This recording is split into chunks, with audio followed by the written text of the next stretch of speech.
The tragedy of Nigeria began in 1986 when we did the structural adjustment program.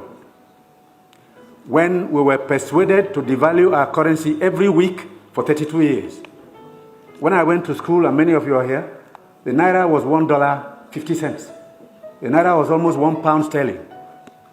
They came here, persuaded some brilliant men from Harvard and the World Bank that weekly devaluation was wonderful. 32 years of devaluing your currency until we hit 527. And they were still telling us that the Naira was still overvalued.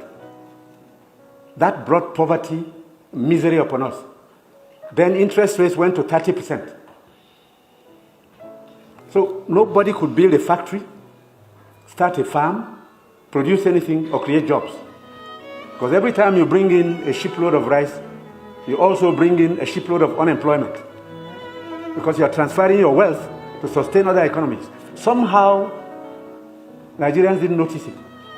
So we became a nation of importers. Toothpicks. Each year it cost us $18 million. Importing toothpicks. Tomato paste, $400 million.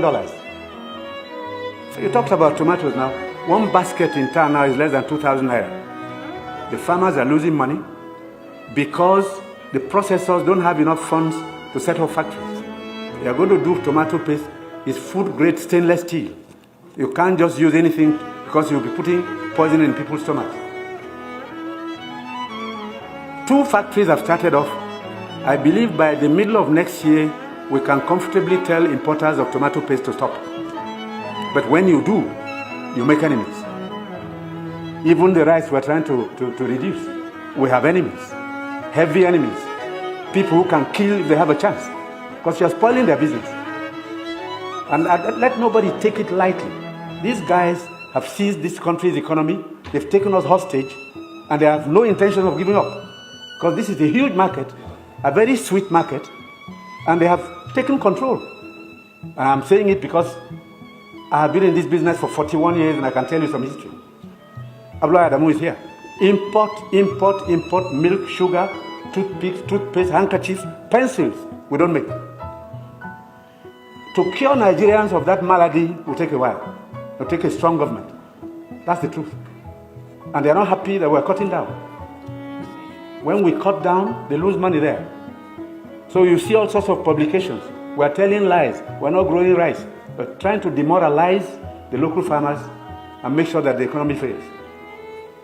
That's the story of imports. Now, I read a story recently in the newspapers. The French ambassador, the champagne ambassador in Nigeria, gave an article to The Guardian. He said Nigerians love life. We are the biggest consumers of champagne on planet Earth, more than the French who make it. There are parties you attend in some places where the only drink is champagne. Of course, the individual is free to spend his money, but his money comes from Nigeria's commonwealth.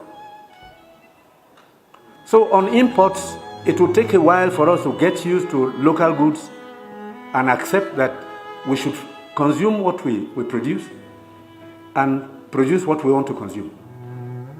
So I take your point. We have to take stern measures to cut down on imports because these young boys and girls who have no jobs today are not going to allow us to carry on enjoying life at their expense. They need jobs. They need jobs. They are children. They've graduated, they've come back home to begin a second childhood because there's no factory to employ them. And the ministries can't take any more. But somebody is making sure you fail when you want to produce at home.